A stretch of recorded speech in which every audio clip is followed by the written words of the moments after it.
कभी सोचा है कि बच्चों में एंजाइटी डिसऑर्डर भी हो सकता है?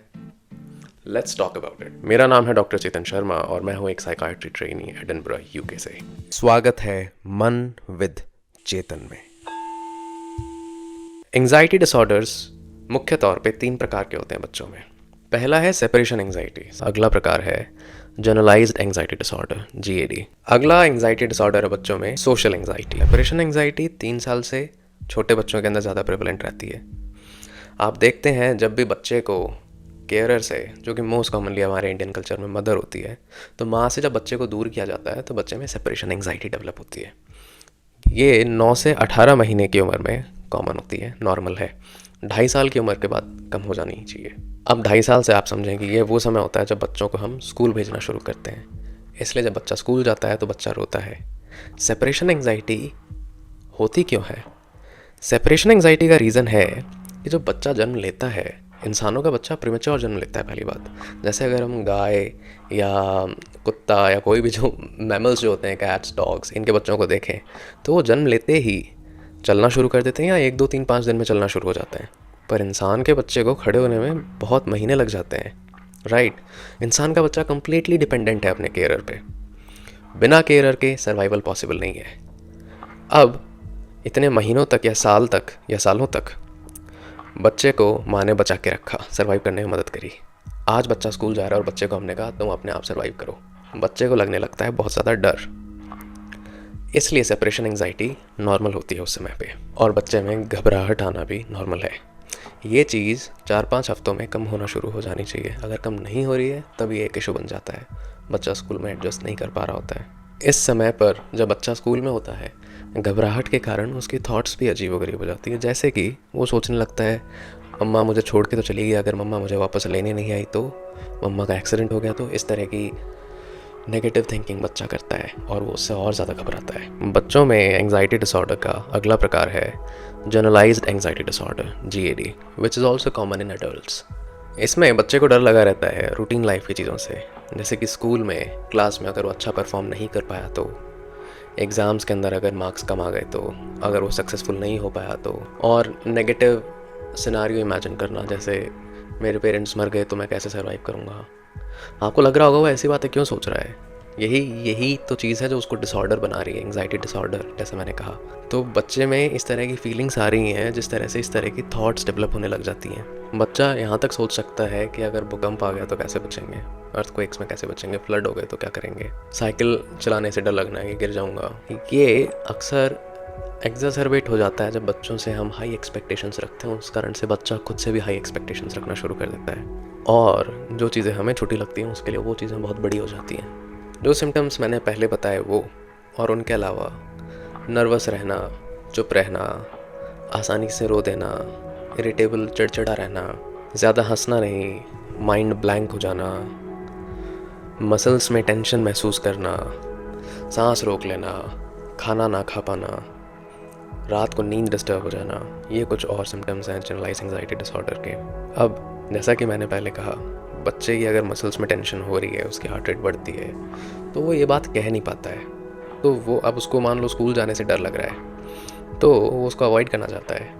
इसके लिए अब उसे ये तो कह नहीं पाएगा कि मेरी मसल्स में टेंशन हो रही है, मेरे माइंड में क्या घबराहट है, मुझे धक धक हो रही है। इंस्टेड वो कहेगा कि मेरा पेट दर्द हो रहा है, मेरा सर दर्द हो रहा है। वो एक अटेम्प्ट कर रहा है इस एंजाइटी से बचने के लिए। अगला एंजाइटी डिसऑर्डर है बच्चों में सोशल एंजाइटी। बच्चों का अजनबियों के सामने बिहेवियर बदल जाता है, या तो चुप हो जाते हैं, बहुत शर्मीले हो जाते हैं, छुपने लग जाते हैं, या अजीब सी हरकतें करने लग जाते हैं। जो ज़्यादा छोटे होते हैं वो ज़्यादा नखरे करने लग जाते हैं, रोने लग जाते हैं बात बात पे। इस समय बच्चों को डर लगा रहता है कि कोई उन पे हंस ना दे, वो खो ना जाए अगर पब्लिक प्लेस में है तो, या उनकी बेइज्जती ना हो जाए। और हम अक्सर क्या करते हैं कि हम उन पे स्पॉटलाइट डाल देते हैं। बच्चा हमेशा is the life of the party, isn't it. तो बच्चे पे स्पॉटलाइट रहती है और हम बच्चे को कहते हैं चलो स्ट्रेंजर्स के सामने नाच के दिखाओ, पोएम गा के दिखाओ, गाना सुनाओ। और उससे कुछ बच्चे तो गा देते हैं, विच इज़ ग्रेट, पर किसी किसी बच्चे में बहुत ज़्यादा एंग्जाइटी आ जाती है उस चीज़ से, और वो उस समय अजीब हरकतें करने लग जाता है कोप करने के लिए उस एंग्जाइटी से। अगर ऐसा बिहेवियर वो बाकी के बच्चों के सामने कर रहा है, मतलब बाकी बच्चों के सामने, उसकी उम्र वाले बच्चों के सामने उसे अगर एंग्जाइटी आ रही है, तब हो सकता है एंग्जाइटी डिसऑर्डर हो। अडल्ट्स के सामने ऐसा कर रहा है और आप उस पर स्पॉटलाइट डाल रहे हो, वो अजीब हरकतें कर रहे हैं, दैट इज़ नॉर्मल। अब हमने सारी एंग्जाइटी के लक्षणों की बातें तो कर ली। As a parent, as a carer, as a teacher आपको करना क्या है, चलो उस बारे में बात करें। बच्चों को रियलिस्टिक एक्सपेक्टेशंस ही सिखाएं, अनरियलिस्टिक एक्सपेक्टेशंस डाल करके, महान महान लोगों के बारे में बात करके उनको छोटा महसूस मत करवाएं। सबसे इम्पॉर्टेंट, जब बच्चा पेट दर्द का नाटक करता है, सर दर्द का नाटक करता है, स्कूल जाते समय रोता है, तो प्लीज़ उसे ऐसे मत कहें बैड बॉय, झूठ क्यों बोलते हो, झूठा है ये। उसे इंस्टेड आप ऐसे पूछें कि बेटा क्या हो रहा है, किस चीज़ से घबराहट है, मुझे बताओ, मम्मी को बताओ, मम्मा सब समझेगी, पापा समझेंगे। और उससे कहो कि वो कुछ भी कह सकता है, तुम्हें बता सकता है, तुम सुनोगे, फिर वो बताएगा। उससे पूछो कि कैसा महसूस हो रहा है, छाती में धक धक हो रही है, पसीने आ रहे हैं, डर लग रहा है, क्या हो रहा है। उस चीज़ से आप जान पाएंगे कि बच्चे को एंग्जाइटी कितनी है। अगर वो बच्चा उस समय ना बात कर पाए तो उससे कभी बाद में कहेंगे आओ बेटा चलो बैठ कर बात करते हैं, उस दिन आपको क्या हुआ था। आपको कोई कुछ नहीं बोलेगा। बच्चों में बहुत फियर होता है अपने पेरेंट्स से कई बार, इसलिए वो नहीं कह पाते हैं। और बच्चों को इस चीज़ का स्टिग्मा भी होता है कि मुझे डरपोक समझेंगे, मैं तो बहादुर बच्चा हूँ, इस तरह की चीज़ें बच्चे अपने आप से जोड़ लेते हैं। उन चीज़ों को हटा दें ताकि वो बोल पाए कि क्या हो रहा है। एक और चीज़ जो काफ़ी कॉमनली करते हैं, गुड बॉय गुड गर्ल का बॉक्स लगा देते हैं, या अगर तुम ऐसा करोगे तो तुम गुड बॉय हो, ऐसा नहीं किया तो तुम बैड बॉय हो। ये जो कंडीशंस अप्लाई करते हैं, एक तरह से रीइंफोर्समेंट के लेवल पे ये चीज़ बहुत कभी कभी हो तो इट्स ओके, बट इस चीज़ को ज़्यादा ना करें। इससे बच्चा अपनी सेल्फ इमेज को जोड़ने लगता है कि अच्छा मैंने आज गाना नहीं गाया, आज तो मैं बैड बॉय बन गया। उसको गिल्टी फील हो रहा है, सबके सामने मम्मी ने मेरे को बैड बॉय बोल दिया, बैड गर्ल बोल दिया। सो ये गुड बॉय बैड बॉय की चीज़ें मत करें।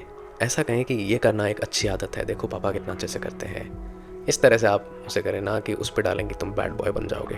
तो ज़रूरत पड़ने पर बच्चों को सुनो ज़्यादा और भाषण दो कम।